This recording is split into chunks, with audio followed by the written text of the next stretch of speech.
ರಾಜ್ಯಪಾಲರಿಗೆ BJP agent ರಾಜ್ಯಪಾಲರಿಗೆ आज कर्नाटका के कांग्रेस रहनुमा, जिनमें deputy chief minister DK Shivakumar भी शामिल हैं, बेंगलुरु के राजभवन में गवर्नर के खिलाफ एहतजाज करने के लिए जमा हुए। कांग्रेस रहनुमाओं ने गवर्नर पर प्रोसिक्यूशन की मंजूरी में जानिबदारी का इल्जाम लगाया है। एहतजाज का मरकज ये है कि गवर्नर ने वजीर आला सिद्धरामैया के खिलाफ जल्दबाजी में प्रोसिक्यूशन की मंजूरी दी, जबकि दीगर जमातों के रहनुमाओं जैसे HD कुमार स्वामी, जनार्दन रेड्डी, शशिकला जोले और मुरुगेश निरानी के खिलाफ मंजूरी की दरख्वास्तों में ताख़ीर की गई। कांग्रेस के मुताबिक ये इंतखाबी कार्रवाई इंसाफ के उसूलों को कमजोर करती है।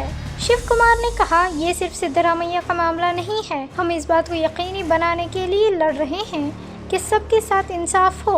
हम गवर्नर मोहतरम से अपील करते हैं कि वह सियासी मफादात को बालाए ताक रख कर आइन की पासदारी करें।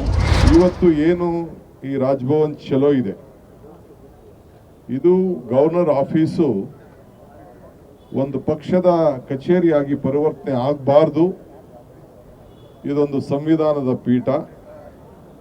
ಸಂವಿಧಾನ ಒಂದು ಎಲ್ಲರೂ ಕೂಡ ನ್ಯಾಯಬದ್ಧವಾಗಿ ನಡಿಬೇಕು ಅಂತ ಹೇಳಿ ಗವರ್ನರ್ ಸ್ಥಾನವನ್ನ, ಗವರ್ನರ್ ಕುರ್ಚಿಯನ್ನ, ಗವರ್ನರ್ ಕಚೇರಿಯನ್ನ ಸ್ಥಾಪನೆ ಮಾಡಿದೆ.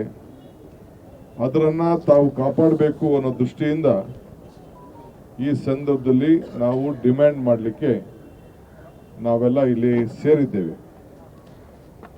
ನಮಗೆ ಆಶ್ಚರ್ಯ ಏನಪ್ಪಾ ಅಂದ್ರೆ, ಇಡೀ ಪ್ರಜಾಪ್ರಭುತ್ವದ ವ್ಯವಸ್ಥೆಯಲ್ಲಿ ನಾವು ಕೂಡ ಬಹಳ ವರ್ಷದಿಂದ ನಾವೆಲ್ಲ ಕೆಲಸ ಮಾಡ್ತಾ ಇದ್ದೇವೆ. ಬಹಳ ಜನ 50 ವರ್ಷ, 40 ವರ್ಷ, 30 ವರ್ಷ ಎಲ್ಲ ಕೂಡ ಮಾಡ್ತಾ ಇದ್ದೇವೆ. ನಾವು ಎಲ್ಲ ಕೆಲಸ ಮಾಡ್ತಾ ಇದ್ದೇವೆ.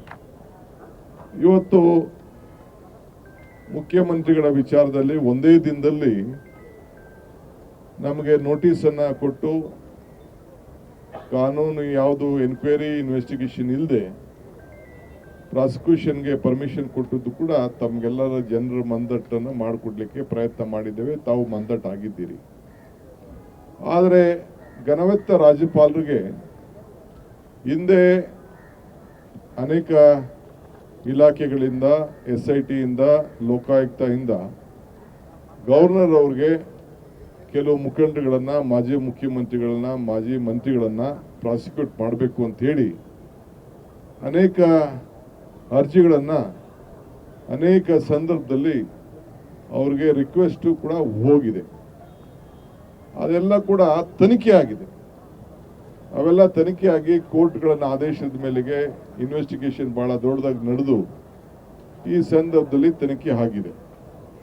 ತನಿಖೆ ಆಗಿದ್ದಂತ ಕೇಸ್ಗಳಲ್ಲಿ ಬಹುಶಃ ಇವತ್ತು ಹೆಂಗೆ ನಮ್ಮ ಮುಖ್ಯಮಂತ್ರಿಗಳ ಮೇಲೆ ಯಾವ ರೀತಿ ಪ್ರಯೋಗ ಮಾಡಿದ್ರು, ಅದಕ್ಕಿಂತ ಮುಂಚಿತವಾಗಿ ಯಾಕೆಂದ್ರೆ ಎಲ್ಲ ದಾಖಲೆಗಳಿತ್ತು, ಎನ್ಕ್ವೈರಿಗಳಾಗಿತ್ತು. ಏನು ಸೆಕ್ಷನ್ಗಳನ್ನ ಉಪಯೋಗಿಸಿ ಸಂವಿಧಾನದಲ್ಲಿ ಏನು ಅವಕಾಶಗಳಿದೆ, ಕ್ರಿಮಿನಲ್ ಸೆಕ್ಷನ್, ಈಗಿರೋಂಥ ಹೊಸ ಕಾನೂನುಗಳು ಇವೆಲ್ಲ ಏನಿದೆ, ಅದೇ ಪ್ರಕಾರ ಅವತ್ತಿನ ಕಾಲದಲ್ಲೇ ಬಹುಶಃ 1 ವಾರ ಆಗಲಿ 10 ದಿನ ಆಗಲಿ ಟೈಮ್ ತೆಗೆದುಕೊಂಡು ಮಾಡ್ಬೋದಾಯ್ತು. ಇಲ್ಲಿ selective application of sanctioning of power ಇದನ್ನ ಗಮನದಲ್ಲಿ ಇಟ್ಕೊಂಡು ಸಾರ್ವಜನಿಕರ ಏನು ಒಂದು ವಿಚಾರ ಇದೆ ಅದನ್ನೆಲ್ಲ ಬದಿಗೊತ್ತಿ ನಾವು ಸಾರ್ವಜನಿಕಗೋಸ್ಕರ ಕೆಲಸ ಮಾಡ್ತಾ ಇದ್ದೀವಿ ಅನ್ನೋದು ರಾಜ್ಯಪಾಲರು ಗಮನದಲ್ಲಿ ಇಟ್ಕೊಂಡಿರ್ಬೇಕು. ಸರ್ಕಾರ ಅನೇಕ ಅವರಿಗೆ ಅಡ್ವೈಸ್ ಅನ್ನ ಕೊಡ್ತದೆ. ಆ ವಿಚಾರದಲ್ಲೂ ಕೂಡ ಅವರು ಸರ್ಕಾರದ ಪ್ರತಿನಿಧಿಯಾಗಿ ಕೆಲಸ ಮಾಡಬೇಕೇ ಹೊರತು ಒಂದು ಪಕ್ಷದ ಪ್ರತಿನಿಧಿಯಾಗಿ ಕೆಲಸ ಮಾಡಬಾರ್ದು ಅನ್ನೋದು ನಮ್ಮೆಲ್ಲರ ಇಡೀ ದೇಶದ ಜನತೆಯ ಆಶಯ. कांग्रेस ने गवर्नर को पेश किए गए मेमोरेंडम में कई अहम नुकात पर जोर दिया। सिद्धरामैया के खिलाफ बिलावजह प्रोसिक्यूशन की मंजूरी। गवर्नर ने सिद्धरामैया के खिलाफ प्रोसिक्यूशन की मंजूरी बगैर किसी तफ्तीशी एजेंसी की बाज़ाब्ता दरख्वास्त के मुश्तबा अफराद की पिटीशनों की बुनियाद पर की। कांग्रेस इस अमल को सियासी महरक़ात पर मुबनी समझती है। HD कुमार स्वामी की ज़ेर तवा मंजूरी। लोक आयुक्त की स्पेशल इन्वेस्टिगेशन टीम ने HD कुमार स्वामी के खिलाफ 2007 में एक माइनिंग लीज की गैरकानूनी मंजूरी में मुलव्विस होने पर प्रोसिक्यूशन की मंजूरी के लिए कई दरख्वास्तें जमा कराई हैं। ठोस शवाहिद के बावजूद गवर्नर ने अभी तक मंजूरी नहीं दी।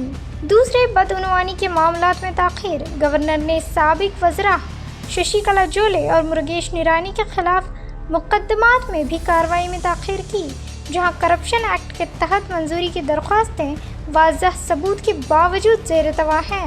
अवामी एतमाद का ज़वाल। कांग्रेस ने गवर्नर पर सियासी जानिबदारी का इल्ज़ाम लगाते हुए कहा कि इससे अवाम का गवर्नर की गैर जानिबदारी पर एतमाद मजरूह हो रहा है। मेमोरेंडम में मुतालबा किया गया कि गवर्नर तमाम ज़ेर तवा दरख्वास्तों पर फौरी कार्रवाई करें, गैर जानिबदारी बरकरार रखें और अपने फ़राइज़ को आइन के मुताबिक सियासी असरात से पाक तरीके से अंजाम दें।